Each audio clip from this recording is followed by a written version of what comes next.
Being a police officer comes with extreme responsibility.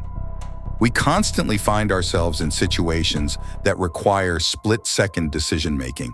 Some of those decisions could save lives, but sometimes they could offer dire consequences. This story is about a night that stands alone in my experience of 15 years on the force. It was winter, a few years ago. I used to work the noon to midnight shift. I lived in London, Ontario, but was posted in Stratford, which was about a 50-minute drive from my home. I had wrapped up a shift. It was an end to a long day. I clocked out, left the station, and got into my car. I texted my wife, letting her know I am on my way, and started driving. It was past midnight, middle of January, and moderately foggy, which did not help as Stratford and London are connected by a long backcountry road. I didn't worry much as I was very familiar with it. I tuned to my favorite radio station that plays classic rock. It used to help me wind down. I would be about 20 minutes in my drive, and out of nowhere, I heard a thud, as if something crashed into the back of my car. I drifted and lost traction for a few seconds, but gained control very quickly. I pulled my car over to the side of the road and stopped. I thought some reckless driver bumped into me. My police instincts were activated. As I was about to exit my vehicle, I observed another car pass me with high rate of speed. I got out and tried to get a good look at it, but it was foggy enough to weaken my visual. The car was red, that's all I could make out. I pulled out my flashlight and began walking backwards. Closer to the spot, I felt the thud. The road was empty. Snow was recently cleaned off, but the field surrounding it was covered in heavy snow. I kept walking. For some reason, I had a strong gut feeling something has gone horribly wrong. Soon, I discovered I was right. I found a motorbike lying on the road. It was in a pretty bad shape. The back of the bike was completely destroyed, which I found strange. How could the back of the bike be damaged if it crashed into the back of my vehicle? Logically, front of the bike should have been damaged instead. However, this wasn't the strangest bit. What really baffled me was the fact that I could not see the driver of that motorbike anywhere. I looked around the bike, a few meters behind the bike and all around the road, to no avail. I walked closer to my car and tried to find the driver, called out to them, "Hello?" but did not see nor hear anyone. So far, these were the facts. 1. One bike hit me. I looked for it and found it. 2. The bike was damaged from the back when it should have been damaged from the front. 3. The rider of the bike is missing, as if the bike was riding itself. It did not add up. I returned to my car and called for backup. A few minutes later, a fire truck, an ambulance, and 2 police cruisers arrived to assist me, look for the driver and make sense of the whole situation, and to manage traffic, even though there was barely any. We searched for 3 hours and did not find a single sign of anyone who could have been riding this bike. However, thanks to the number plate, we were able to discover who owned the bike. It was a 33-year-old male called Anthony Shaw. One of the other officers suggested that maybe when Anthony crashed into me, he abandoned the bike and ran off to avoid consequences.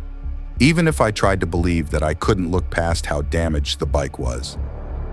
We did not find anything at night and the search was called off. Later that morning, 2 officers were dispatched to Anthony's home and his mother answered the door. It turned out Anthony had not made it home last night. It confirmed my intuition that something else had transpired. Later that day, I took it upon myself to investigate the matter. I made my way to the same scene. It was day and not foggy anymore. I wanted to use that to my advantage. I drove around the road back and forth, U-turn after U-turn, but to no avail. It was discouraging. I pulled over and decided to try something. I reenacted the whole incident again to see if I missed something. I pulled over exactly how I did at the time of the incident, stepped out of the vehicle, and walked towards the bike spot again. Found nothing.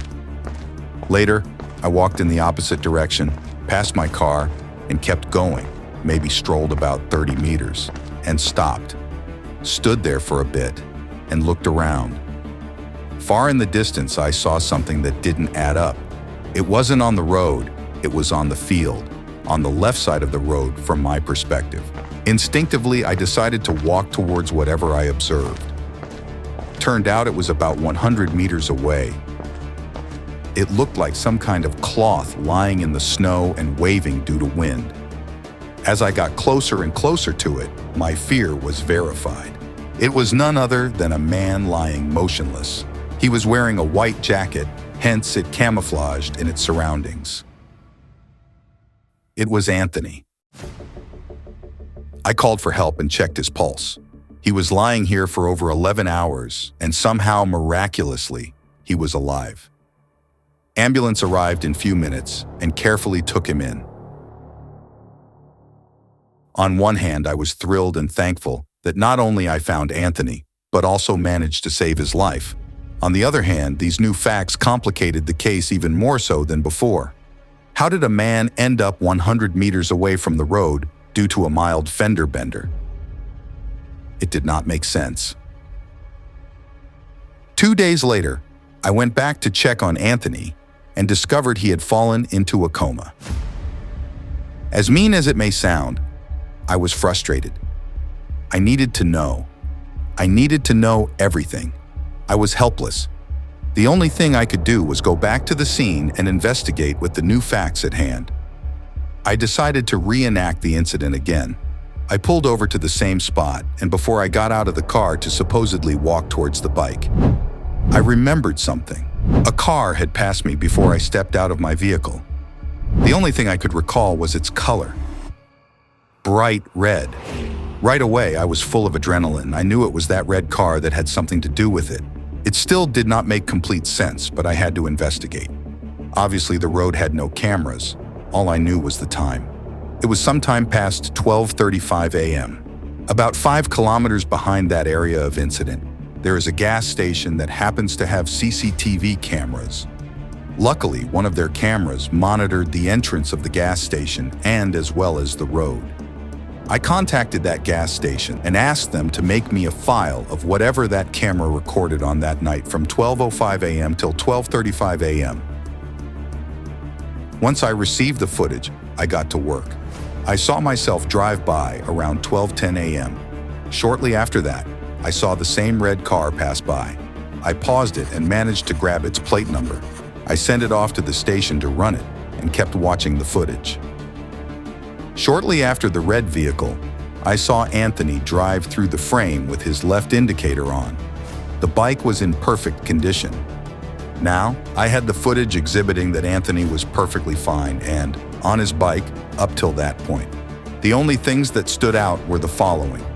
Anthony was behind the red car, and secondly, he had his left indicator on.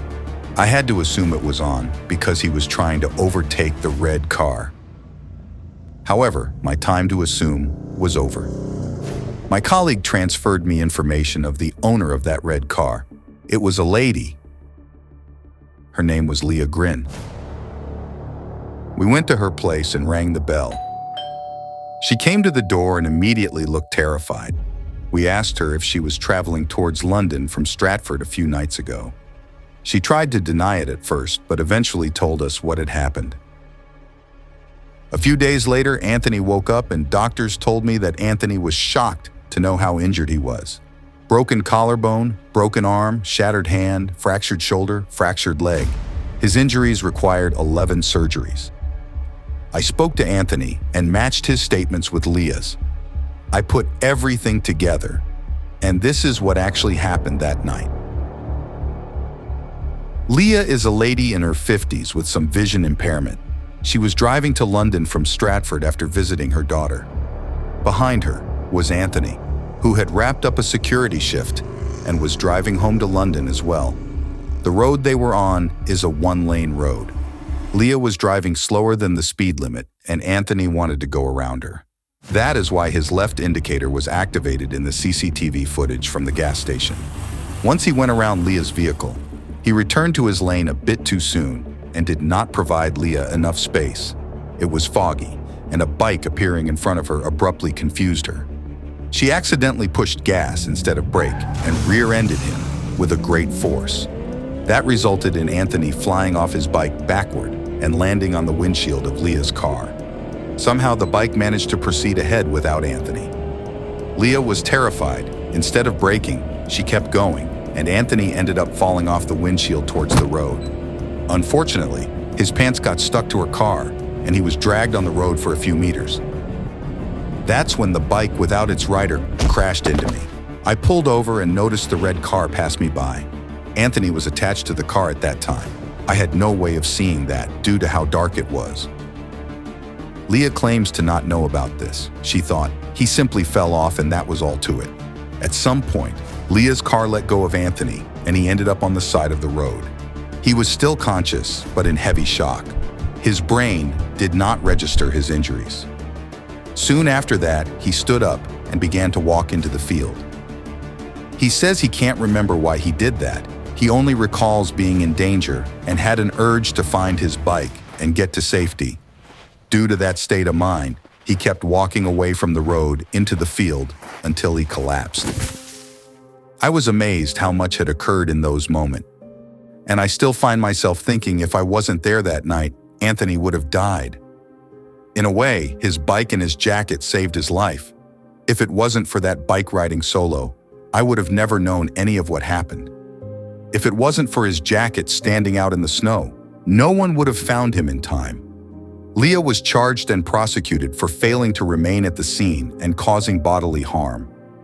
After a challenging 5-month journey of perseverance and hard work in physiotherapy, Anthony emerged fully recovered. In regard to his mental health, I believe it will be years till he forgets the horrors of that night.